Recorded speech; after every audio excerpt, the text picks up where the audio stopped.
குழந்தை வரம் கிட்டும். நரம்பு சம்பந்தப்பட்ட வியாதிகள் நீங்கும் கோயில்.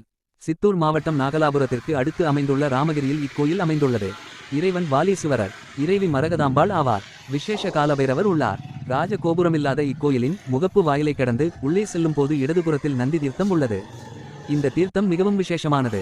முக்கியமாக நரம்பு சம்பந்தப்பட்ட அனைத்து பிரச்சினைகளை தீர்க்கும் சகல நோய் தீர்க்கும் தீர்த்தமாகும்.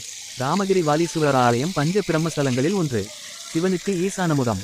வரலாறு: ஆஞ்சநேயர் வடக்கிருந்து சிவலிங்கத்தை கொண்டு வரும்போது அதை தன்னிடத்தில் இருத்திக் கொள்ள பைரவர் எண்ணினார். அதற்கு ஒரு வழியை மேற்கொண்டாள். அதன்படி ஆஞ்சநேயருக்கு தண்ணீர் தாகம் ஏற்பட்டது. சிவலிங்கத்தை தரையில் வைக்கக்கூடாது என்று எண்ணி சிறுவனாக அங்கு வந்த பைரவரிடம் தந்துவிட்டு நீர் பருக சென்றார். அவர் குளத்தில் இறங்கி நீர் பருகி வருவதற்குள் பாரமாகுள்ளதென்று சிறுவன் பூமியில் வைத்துவிட்டான். கோபமுற்ற ஆஞ்சநேயர் அச்சிவலிங்கத்தை தன் வாளால் சுற்றி பலமாக இழுத்தார். பயனில்லை. சிவலிங்கம் சற்று சாய்ந்ததே தவிர அதை பெயர் தெடுக்க முடியவில்லை. பெருமான் இங்கேயே பிரதிஷ்டையாகி வாலீஸ்வரர் என்னும் பெயர் பெற்றார். இங்குள்ள காலபைரவர் சந்நிதி மிகவும் முக்கியமானது. இங்குள்ள காலபைரவர் புத்திரபாக்கியம் தரும் பெருமை வாய்ந்தவராக திகழ்கிறார். காலையில் வழிபட நோய்கள் விலகி விரும்பியது கிட்டும். இரவில் வழிபட வாழ்வில் எல்லா வளமும் பெருகி முக்தி நிலையும் கிடைக்கும் என்று கூறப்படுகிறது. பைரவருக்கு சாம்பிராணி தைலபிஷேகமும் செவ்வரளி போன்ற சிவப்பு மலர்களால் அர்ச்சிப்பதும் மாதுளம்பழம் மற்றும் கதம்பசாதம் ரன் நெய்வேத்தியமாக செய்வது மிகவும் விசேஷம்.